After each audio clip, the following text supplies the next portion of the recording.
बिस्मिल्लाहिर्रहमानिर्रहीम, अस्सलाम वालेकुम। प्यारे नाज़रीन, आज मैं पहुंचा हूं पाकिस्तान के डिस्ट्रिक्ट सियालकोट के एक ऐसे इलाके में जिस इलाके के बारे में अगर बात की जाए तो ये पाकिस्तान के दिफा के हवाले से बहुत ही मशहूर है। अगर बात की जाए 1965 की जंग की और पाकिस्तान के दिफा की, तो दिफा का मजमून उस वक्त तक मुकम्मल नहीं होता जब तक उसमें चविंडा का नाम शामिल ना किया जाए। तो मैं इस वक्त जिस जगह पर मौजूद हूँ ये यादगार शोहदाए पार्क चविंडा है।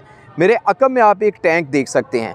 ये टैंक जो है ये भी भारतीय साख्ता टैंक है और इस पार्क के अंदर जो हम आपको दिखाने वाले हैं वो यकीनन बहुत से लोगों ने बहुत कम देखा होगा, सिर्फ किताबों में पढ़ा होगा। हम आपको वो जंगी साजो सामान दिखाने वाले हैं जो 1965 की जंग के दौरान कुछ भारतीय फ़ौजी यहाँ पर जो छोड़कर जो है वो वापस चले गए। यहाँ पर क्या क्या है, क्या क्या जंगी साजो सामान है, आज किस हालत में है, किस तरह से यहाँ पर रखा गया है, सारी डिटेल आज की वीडियो में हम आपको दिखाते हैं। नाज़रीन, सबसे पहले हम बात कर लेते हैं इसी टैंक की और हमारे साथ इस वक्त जो शख्सियत मौजूद है यहाँ पर इस यादगार शोहदा पार्क के अंदर एक लाइब्रेरी भी कायम है जिसको इन्होंने मेंटेन रखा हुआ है और इनका इस मुतालिक मुताला भी काफी है और जंगी साजो सामान के हवाले से इन्हीं से बात करेंगे। मैं समझता हूँ कि इनसे बेहतर हमें इस हिस्ट्री से मुतालिक कोई नहीं बता सकता। वसीकुरमान शेख साहब, सबसे पहले आपके कीमती वक्त का शुक्रिया। क्या हाल है आपका? अब ठीक ठाक है सर, खैरियत से हैं? सबसे पहले हम बात करेंगे इसी टैंक की। ये जो टैंक पड़ा है इसके मुतालिक बताया जाता है कि ये इंडियन साख्ता टैंक है, क्या ये सच है? और क्या इसका नाम है, किस कब से ये पड़ा हुआ है? ये आपको ठीक किसने बताया है? ये शर्मन टैंक है। अच्छा। और ये भारतीय 16 कैवलरी अच्छा उनकी जो थी, उस पूरे हाथी जो काला हाथी फोर्स से हमला हो रही थी चुंडा के ऊपर, अच्छा, ये उसी से बिलोंग करता है। ठीक है। और ये तकरीबन जब 14 को यहाँ हमला किया है चुंडा के महाज पर, चुंडा के शहर के ऊपर जी, तो ये 16 जो कैवलरी है उनकी ये भी उसमें मौजूद थी। ठीक है। और जब यहाँ वो टैंकों की अजीम जंग, जिसको भारतीय टैंकों का कब्रिस्तान कहा जाता है, ठीक है, वो वाकई हुई तो उसमें ये टैंक जो है इस तरह के और तकरीबन 20 के करीब टैंक जो हैं, अच्छा, वो जलती हुई कुछ दुरुस्त हालत में वो छोड़ के इधर से भागे हैं। अच्छा। एंड ये जो टैंक है ये उनसे में एक है टैंक जो है। जब मैं चविंडा आ रहा था तो मैंने देखा कि फ्लोरा के मुकाम पर एक चौक में भी एक टैंक पड़ा हुआ था जी। उसके मुतालिक भी कुछ बताएं कि वो कौन सा टैंक है? ये जो फ्लोरा चौक में टैंक है वो एक्चुअली आपने देखा होगा उसकी बैरल थोड़ी सी छोटी है। हाँ, तो वो बख्तरबंद गाड़ी है एक्चुअली, जिसके ऊपर उन्होंने गन वो नस्ब की हुई है। ठीक है। वो भी भारतीय फौज का ही है। और उस यादगार के मतलब ये है कि कर्नल अब्दुल रहमान, अच्छा, ये हमारे सबसे हाई रैंक ऑफिसर थे जो इस महाज पर शहीद हुए। ठीक है। तोपखाने से वो बिलोंग करते थे। ठीक है। और वो जो टैंक है उन्हीं की याद में वहाँ तैनात है, मौजूद है। इस पार्क को यादगार शोहदा पार्क कहा जाता है। इसके अंदर मैं देख रहा हूँ कि बहुत सा जंगी साजो सामान भी पड़ा हुआ है। ये कुछ तोपें पड़ी हुई हैं, एक ये जहाज पड़ा हुआ है। तो मैं चाहूंगा कि मेरे नाज़रीन को आप इन चीजों का जो है वो तारुफ जरूर करवाएं ताकि पता चल सके कि ये इनकी हिस्ट्री क्या है। ये जो आप छोटी सी एक तोप देख रहे हैं ये पाकिस्तान से बिलोंग करती है, ये भारत की नहीं है। ये हमारे 4 आर्टिलरी कोर जिसने इस जंग में हिस्सा लिया। और 4 आर्टिलरी कोर के मतलब तो ये कहा जाता है कि भारत को यहाँ से जिस ताकत ने दुम दबाकर भागने पर मजबूर किया, उनमें से 4 आर्टिलरी कोर बहुत बड़ी कुव्वत थी, ये पाकिस्तान की थी। और ये जो छोटी गन आप देख रहे हैं ये पाकिस्तान से बिलोंग करती है और उसी कोर का ये एक हिस्सा थी। सामने एक जहाज पड़ा हुआ है, ये सैबर है, सैबर 89 इसको कहते हैं। अच्छा। और ये सैबर जो है ये भी हमारे पाकिस्तान का है। अच्छा। और ये जो हमने उस जंग में इस्तेमाल किए थे, यहाँ एयरफोर्स के किरदार का बड़ा ताल्लुक है इस महाज के ऊपर। ठीक है।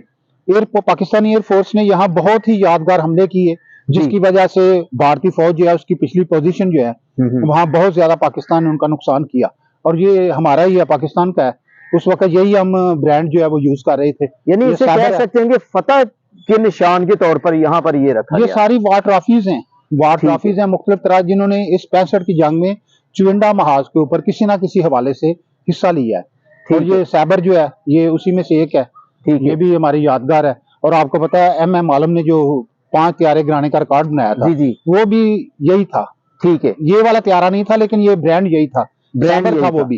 वो लाहौर में मार रोड के ऊपर लगाया हुआ है उन्होंने। ठीक है। अच्छा, ये हमला जो हुआ था इसके मुतालिक कहा यह जाता है कि बहुत बड़ा टैंकों का हमला था, कुछ इस बारे में बताएं। ये हमला शुरू कहाँ से हुआ और इसका इख्तिताम जो है वो कहा जाता है कि चविंडा के मुकाम पर हुआ। कुछ इस हमले के मुतालिक भी बताइएगा। बीनी स्लैरियां जी। और खास तौर पर मैं बीनी स्लैरियां का जिक्र करना चाहूंगा कि बीनी स्लैरियां में आपको पता है कि जब पाकिस्तान इंडिया ने भारत ने हमला किया है 7 और 8 सितंबर के दरमियानी शब को, तो सबसे ज्यादा उनकी बम्बारमेंट जो है बीनी स्लैरियां, मराज के और चारवा के ऊपर थी। बीनी स्लैरियां के पास हमारे एक गनर मौजूद थे, ठीक है, 3SF के। अच्छा। और जब भारतीय फौज ने हमला किया तो वो पाकिस्तान के पास उस वक्त बहुत लाइट जो हथियार होते हैं वो थे, बड़े हल्के फुल्के हथियार थे, जिनमें सबसे बड़ा मशीन गन था, ठीक है। और बीनी स्लैरियां के पास एक मशीन गन में हमारे एक फौजी ने 4 घंटे भारतीय फौज का मुकाबला किया। 4 घंटे? ये आपकी धरती का एजाज है, ठीक है। और शहीद हो गए वो वही उसी मुकाम के ऊपर, और तकरीबन 80 के करीब जो है सिविलियन वो उस जंग में आपके 3-4 गांव में जो है शहीद हुए। ये 7 और 8 सितंबर की दरमियानी शब को हमला जो है वो शुरू हुआ है वहां से, और वहां से हमला बढ़ते बढ़ते जब चुविंडा के महाज पर वो आए तो 14 तारीख को हमला हुआ है, जो चुविंडा के महाज पर हुआ है। और चुविंडा के महाज पर होने वाले हमले में सबसे बड़ी बात ये थी कि उन्होंने अपनी पूरी आर्मड जितनी भी फोर्स थी उनके पास, वो आर्मड फोर्स जो है वो उन्होंने इसी महाज के ऊपर झोंक दी अपनी, ताकि चुविंडा को फतह करते हुए वो आगे, आपको पता है कि उनका जो प्लान था वो गुजरांवाला की तरफ बढ़ने का था, और वो उसी की अपने मिशन की आबियारी के लिए यहाँ उन्होंने अपने नापाक अज़ाइम लेकर हमला किया। और पाकिस्तानी फौज ने 14 से लेकर 21 तारीख तक उनको चुविंडा के महाज पर, जहां से वो चंद घंटों में गुजरने का प्रोग्राम बना रहे थे, यहाँ उन्होंने इनको 8-7 दिन जो है वो सीज करके रख दिया, ठीक है। और 18 और 19 दरमियान जो रात को हमला उन्होंने किया है वही यादगार हमला है जिसकी वजह से चुविंडा महाज मशहूर हुआ है, ठीक है। और उसी शब और दिन को 18 और 19 तारीख 2 दिन की जो जंग है, यहीं इसी सरजमीन पर भारतीय टैंकों का कब्रिस्तान पाकिस्तानी फौज। हमारे चुविंडा के महाज पर भी सिविलियन शहादतें कम है, लेकिन यहाँ के लोगों का किरदार ये है कि उन्होंने फौज के शाना बशाना, ठीक है, अपनी जो फौज है उसके साथ मिलकर भारतीय फौज का रास्ता रोका, और उन्होंने कुर्बानियां भी पेश की, शहादतें भी यहाँ हैं सिविलियंस की। अच्छा, मैं आपसे अब ये पूछना चाहूंगा, 1965 की जंग के अगर चैप्टर को देखा जाए, उसमें कौन जीता कौन हारा ये एक अलग बहस है, लेकिन क्या जंगे मसाइल का हल है? आप क्या पैगाम देंगे इस हवाले से? देखिए, जंगे तो मैं आपको साहिल लुधियानवी के एक रबाई से अपनी बात शुरू करना चाहूंगा। तो वो कहता है कि टैंक आगे बढ़े कि पीछे हटे, कोक तो धरती की बांझ होती है, पता का जश्न हो या हार का सोग, जिंदगी मैयतों पे रोती है, इसलिए शरीफ इंसानों जंग टालती रहे तो बेहतर है, आप और हम सभी के आंगन में शम्मा जलती रहे तो बेहतर है। वसीकुररहमान शेख साहब हमारे साथ मौजूद थे, उन्होंने बहुत ही अच्छे तरीके से जो है वो एक्सप्लेन किया, हिस्ट्री बताई, और यहाँ पर जो जंगी साजो सामान पड़ा है उसके मुतालिक बताया। अगरचे जंगे मसाइल का हल नहीं है, लेकिन जब जंग थोपी जाए, जब हमला किया जाए, तो उस यलगार को रोकना भी हमारे ईमान का हिस्सा है। बिल्कुल। चुविंडा महाज से इतना ही, मुझे दीजिए इजाजत। अगली वीडियो के लिए मेरे चैनल को सब्सक्राइब जरूर करें। अल्लाह हाफिज।